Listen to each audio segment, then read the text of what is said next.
I'm Scott Clay, and I am doing a reading today from Katie's Will by Tom Mitcheltree, and we are in the historic Jacksonville Cemetery to record this today. He wanted to hate Jacksonville too. He wanted to kick up dust with the toe of his shoe, spit and scuff at the place with eastern superiority. Except the town was quiet in a New England way. He liked it as soon as he stepped out of the car. The town smelled of baked dirt, old leather, and grass clippings left to dry in the hot sun. The air was heavy with these odors, giving the dust a taste as he imagined the Old West would taste. He stood in front of a two-story brick building, once a courthouse and now the Jacksonville Museum. Above the arched windows and the tall white columns and near the peak of the portico roof was a small plaque on which was the date 1883. Although he had seen 100 buildings like this in the South, he knew the residents would be proud of this one because it was a rarity in the Northwest. He was not ready to climb the steps to the large double doors through which would begin a good 6 months of research on a subject that would thrill few but the money men behind the project. Paul tugged down his necktie another notch and unbuttoned the second shirt button under his neck. He knew that his New England formality would not do well out west, and he had yet to break himself of the habit of dressing for every occasion. He turned away from the museum and locked his car. He wanted to walk around the town and get a feeling for old Harry Hollingsworth's territory before he went to work.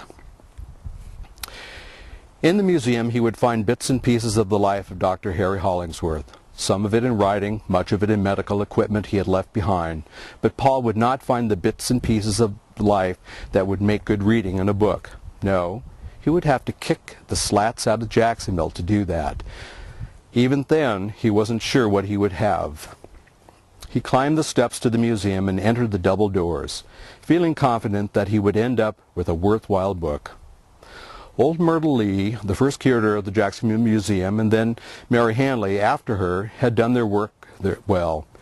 They had pursued the history of the town in every attic and every closet of every home that had historical importance. They had brought it back to rest securely in the museum. He knew he would not have to find history here, he would just have to write about it. To make it easier for him, Hollingsworth still had a home somewhere in town. Many of the homes of his patients, most of the landmarks of the town in which he lived, and most of the streets and roads he had traveled were still in place. Finally, to top it all off, 2 of his grandchildren were still living in the area. This was going to be a piece of cake. He was a little embarrassed to be paid so much money to write the book. On the second floor of the museum, he looked through the top of the glass-enclosed case at a row of Indian arrowheads. He finished his tour of the second floor and walked to the staircase at the front of the building.